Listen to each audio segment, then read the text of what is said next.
హనుమంతుడు. ఈ పేరు వినగానే మనకు గుర్తొచ్చేది కేవలం వానర దేవుడు మాత్రమే కాదు. ఆయన అంకితభావం, ఆయన బలం, ఆయన వినయం, వీటన్నిటికీ ఆయనొక ప్రతీక. సరే, ఈరోజు మనం ఆయన అద్భుతమైన పుట్టుక వెనుక ఉన్న కథ ఏంటో, అసలు ఆయన వారసత్వం ఈ రోజుకి మనకు ఎందుకు అంత స్ఫూర్తినిస్తుందో అన్నీ వివరంగా తెలుసుకుందాం.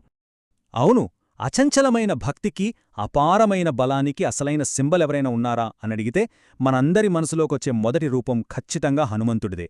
మరి ఇంతటి గొప్ప గుణాలకు ఆయన ఎలా ప్రతీకగా నిలిచాడు? దాని వెనుకున్న కథేంటో చూద్దాం రండి.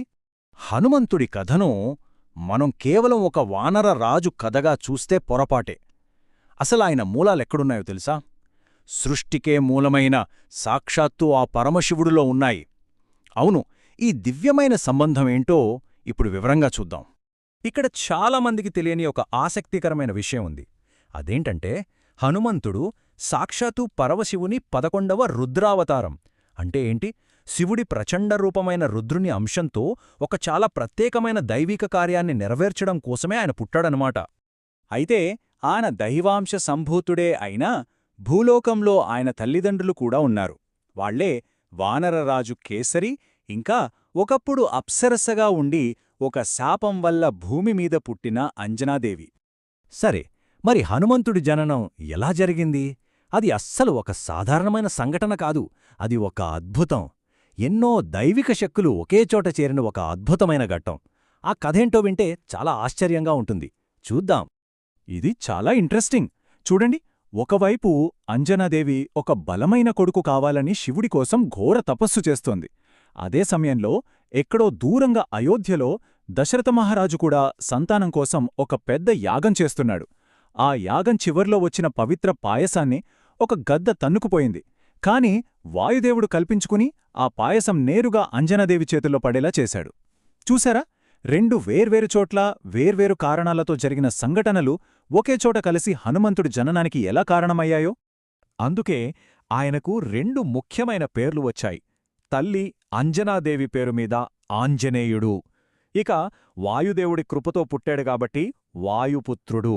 అంటే ఒక పేరు ఆయన తల్లి ప్రేమకు గుర్తు అయితే, మరో పేరు ఆయన పుట్టుకకు కారణమైన దైవిక శక్తికి నిదర్శనమన్నమాట. ఇంతటి గొప్ప అద్భుతమైన పుట్టుక ఉన్న హనుమంతుణ్ణి మనమెలా గుర్తుచేసుకుంటాం, ఎలా గౌరవిస్తాం? దానికోసమే మనం హనుమాన్ జయంతిని జరుపుకుంటాం. అసలీ పండగకు అంత ప్రాముఖ్యత ఎందుకుందో ఇప్పుడు చూద్దాం.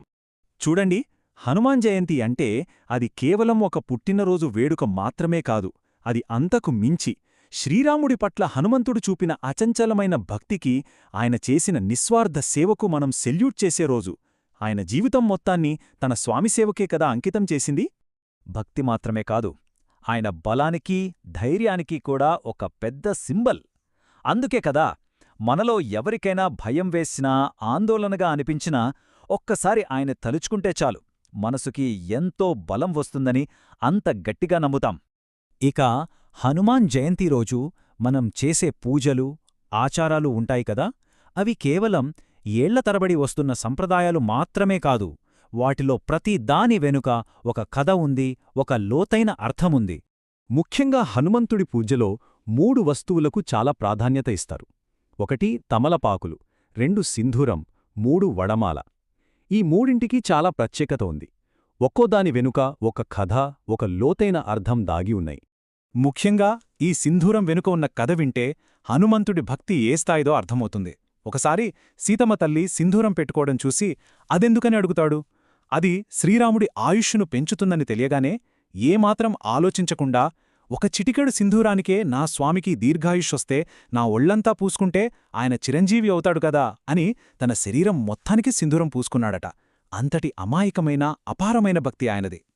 సరే, హనుమంతుణ్ణి పూజిస్తే మనోధైర్యం వస్తుంది అనుకున్నాం కదా. అంతేకాదు, భక్తులకు ఆధ్యాత్మికంగా, ఇంకా జ్యోతిష్యపరంగా కూడా కొన్ని ప్రత్యేకమైన ప్రయోజనాలు కలుగుతాయని గట్టిగా నమ్ముతారు.